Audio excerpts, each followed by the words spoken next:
शंकराचार्य के हिसाब से ये जो दुनिया हमारी है, ये भी एक तरह का सिमुलेशन है। अंतर सिर्फ इतना है कि हम कैरेक्टर हैं और उस वीडियो गेम का रिमोट किसी और के हाथ में है।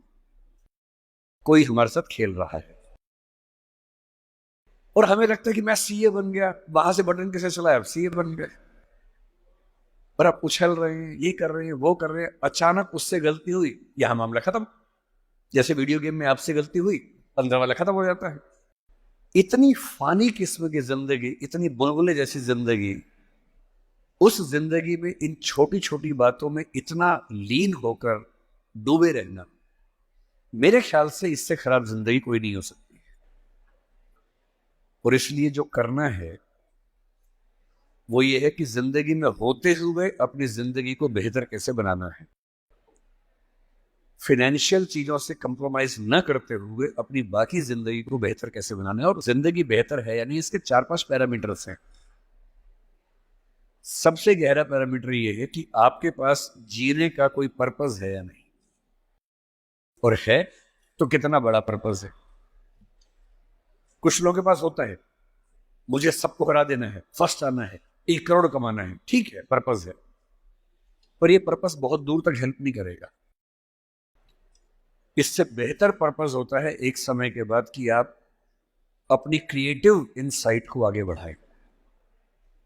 मैं ऐसे कई सीएस को जानता हूं जो सीए हैं, पर उनको लगा कि मेरी जिंदगी इतनी सीमित नहीं है, मुझे कुछ और करना चाहिए। तो उनमें से एक शेखर कपूर बन गया। उसने मिस्टर इंडिया फिल्म बनाई, बैंडिट क्वीन बनाई, कितना कमाल किया। एलिजाबेथ फिल्म हॉलीवुड में बनाई। वो चार्टर्ड अकाउंटेंट है, पर उसको एक दिन समझ में आ गया कि मेरा सीए वाले काम से ना जिंदगी कमाल की नहीं हो पाएगी। ठीक है, मैं कुछ कुछ कर लूंगा, लेकिन वैसे नहीं हो पाएगी जैसे मैं चाहता हूं। और बहुत सारे सीए हैं। एक सीए को लगा कि मुझे देश को भी सुधारना चाहिए, वो सुरेश प्रभु बन गया, रेल मंत्री बन गया। एक और सीए को लगा कि मुझे एक नई पॉलिटिकल पार्टी में ईमानदारी का संदेश लेके जाना चाहिए, वो राघव चड्ढा बन गया। इतने सारे सीएस हैं। कोई पॉलिटिक्स में आ गया, कोई उद्यम में चला गया। एक सीए बाहर से पढ़ के आया, उसको लगा मुझे तो मीडिया की दुनिया को रेगुलेट करना है, अच्छा बनाना है। उसने एक मैगजीन शुरू की, इंडिया टुडे, और धीरे धीरे वो आज तक का मालिक बन गया। अरुण पुरी, वो भी सीए है। क्यों सीए होके ये मान लेना है कि मेरी जिंदगी इतनी ही है। एक यंग सीए सिद्धांत चतुर्वेदी फिल्मों में इतना सुंदर एक्टर बन के आ गया है। अभी वो गली बॉयज में आया, शानदार एक्टिंग करता है। एक सीए को लगा कि मुझे केवल अकाउंटिंग नहीं करनी है, मुझे तो कुछ बड़ा काम करना, स्टार्टअप करना है, वो मोतीलाल ओसवाल बन गया। इतने बड़े बड़े सीए, कुमार मंगलम बिरला एक सीए है और सीए से पूरा साम्राज्य खड़ा कर दिया। एक सीए को लगा ये सब छोटा है, मुझे देश के लिए काम करना है, देश के लिए मर मिटना है। और आज से 2 महीने पहले उसने देश के लिए अपनी जिंदगी बलिदान कर दी। कर्नल मनप्रीत सिंह, जो कि सीए थे, वो भी चार्टर्ड अकाउंटेंट था। मेरी पहली आपसे गुजारिश ये है कि सीए बनने के बाद अपनी क्रिएटिव इंस्टिंक्ट को मरने मत दीजिए। कुछ क्रिएटिव, कुछ भी हो, वो क्रिएटिव हो सकता है कि आपको पेंटिंग करना पसंद हो, आपको पोएट्री पसंद हो, आपको फिल्म बनाना पसंद हो, फिल्म देखना पसंद हो, कुछ ऐसा। क्योंकि जो क्रिएटिव नहीं है, कई थिंकर्स कहते हैं कि जानवरों के पास जो 5 सेंसेस होती हैं, मतलब सबके पास नहीं, लेकिन जैसे गधे के पास है, गाय के पास है, भैंस के पास है, 5 सेंसेस हैं, हमारे पास 5 सेंसेस हैं। तो वो कौन सी चीज है जो मनुष्य को उनसे अलग करती है? तो वो क्रिएटिव सेंस है। और जिसने अपनी क्रिएटिविटी को ही मार दिया, फिर वो तो एक मशीन है, फिर काहे का इंसान है। इसलिए मेरी पहली गुजारिश आप सबसे ये है कि सीए होते हुए कुछ ऐसा क्रिएटिव शौक पाल लीजिए कि दिन में 1 घंटा मस्ती से गुजार सकें उसमें। वो कुछ भी हो, फिल्म देखने से लेकर कविता लिखने तक, पेंटिंग करने तक, कुछ भी हो।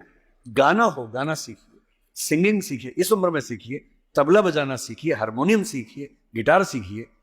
कुछ ऐसा जो करते हुए डूब जाने का मन करे, बस कुआं खोदना मत सीखना, उसमें डूब गए तो मुश्किल हो जाएगा। बाकी कुछ भी जिसमें आपको मजा आता हो सीखिए। दूसरा, एक ऐसा पर्पस जीवन में रखा, बेशक इतना सा पर्पस हो, जैसे आपके लिए सबसे आसान क्या है, अपने आसपास 2 4 5 लोगों को सिर्फ इतना समझा दीजिए कि फाइनेंशियल विजडम जीवन में कैसे काम करती है, अपने पैसे का इस्तेमाल कैसे करना है, पैसा कमा के कैसे सेव करना है, कैसे इन्वेस्ट करना है, क्योंकि उस मामले में आपका मुकाबला कोई कर नहीं पाएगा। या अपने घर के आसपास 3 4 गरीब बच्चों की पढ़ाई का खर्चा उठा लीजिए, उनसे हफ्ते में बार मिलते रहिए, और आप पाएंगे आपके चेहरे पर पहले से ज्यादा चमक आनी शुरू हो गई है, और आपको कंपटीशन, परेशानी, वो जो नफरत का माहौल दिन भर होता है, इसको हरा दूं उसको हरा दूं, इस सब से मुक्ति मिलने लगी है, और आप अंदर से एक बेहतर इंसान बनने के प्रोसेस में आ रहे हैं। तीसरी बात, आप कितने भी सफल हो, यदि आपके जीवन में कुछ खास रिश्ते ऐसे नहीं हैं, जिन रिश्तों के साथ, चाहे वो प्रेम का हो, विवाह का हो, भाई का हो, बहन का हो, दोस्त का हो, जिनके साथ आप अपने मन की हर बात खुल के कर लेते हैं, तो आपका फाइनेंशियल अकाउंट चाहे कुछ भी हो, दरअसल आप एक दिवालिया इंसान हैं, बैंकरप्ट इंसान है। आपके अकाउंट में कितने जीरो हैं वो काम नहीं आएगा, आपकी जिंदगी का जीरो बहुत बड़ा है। इंसान को इंसान बने रहने के लिए कम से कम 2 3 ऐसे रिश्ते चाहिए होते हैं जहां वो पूरी तरह से सहज होकर रह सके, जहां उसको पर्दा न लगाना पड़े। हम सब दिन भर पर्दे लगाते रहते हैं, खुद को ढकने में लगे रहते हैं। जब भी किसी से बात करते हैं खुद को छिपाते ज्यादा हैं, सामने कम लाते हैं, क्योंकि समाज का उसूल ऐसा होता है।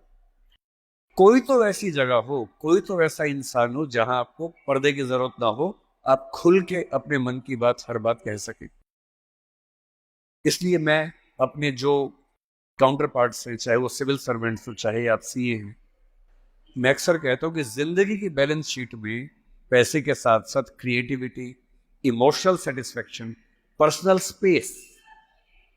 पर्सनल स्पेस का मतलब यह होता है कि आपका जीवन बहुत सारे लोगों का है, आपके परिवार का है, आपकी कंपनी का है, आपके क्लाइंट का है, सबका है। और अक्सर आप देखेंगे कि आपका जीवन सिर्फ आपका नहीं है, बाकी सबका है। दिन भर ऑफिस में रहे, 24 घंटे मिलते हैं, 8 सोने में गुजर गए, 1 2 घंटे तैयार व्यार होने में चले गए 10। आपकी जॉब कम से कम 8 10 घंटे कम से कम लेती होगी, सीए की जॉब तो बड़ी मुश्किल है, 20 घंटे हो गए। घर पहुंचे, परिवार ने कहा कि हमारा टाइम, पति या पत्नी ने कहा मेरा टाइम, बच्चों ने कहा मेरा टाइम, उनको दिया, सब हो गया, अपने लिए कुछ नहीं बचा। और इसी जद्दोजहद पर एक शायर ने, कृष्ण बिहारी नूर ने, कितनी सुंदर बात लिखी, वो सुन के हिल जाएंगे आप। लगता है कि हम सबकी जिंदगी का स्कैन, एक्सरे निकाल दिया हो। उसने कहा, इतने हिस्सों में बट गया हूं मैं, कंपनी, क्लाइंट, परिवार, बच्चे, स्कूल, ये सारा ठिकाना, इतने हिस्सों में बट गया हूं मैं, मेरे हिस्से में कुछ बचा ही नहीं। जिंदगी से बड़ी सजा ही नहीं, और जुर्म है क्या पता ही नहीं।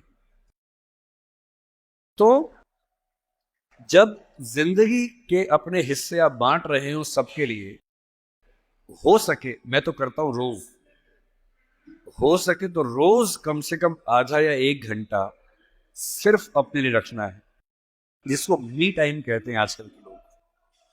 वो मी टाइम कैसे आ सकता है? उसका एक आसान तरीका ये है कि जब आप घर से ऑफिस या ऑफिस से घर जाएं, अगर खुद ड्राइव करते हैं, वो मी टाइम हो सकता है। उसमें फोन को ऑफ कर दीजिए, अपने आप से बात करते हुए चलिए, अपने आप से सवाल, अपने आप से जवाब, अपने आप से ठहाका मार रहे हैं, कुछ सोच रहे हैं, उधेड़-बुन में हैं। अगर वो नहीं मिलता टाइम, तो घर पे या ऑफिस में कुछ आधा घंटा निकालिए, कागज पेन लेके बैठिए, कुछ पॉइंट्स नोट कीजिए, और रोज सोचिए कि आज का दिन मेरी जिंदगी को किस तरह से कंट्रीब्यूट करता है, अगर करता है या नहीं करता।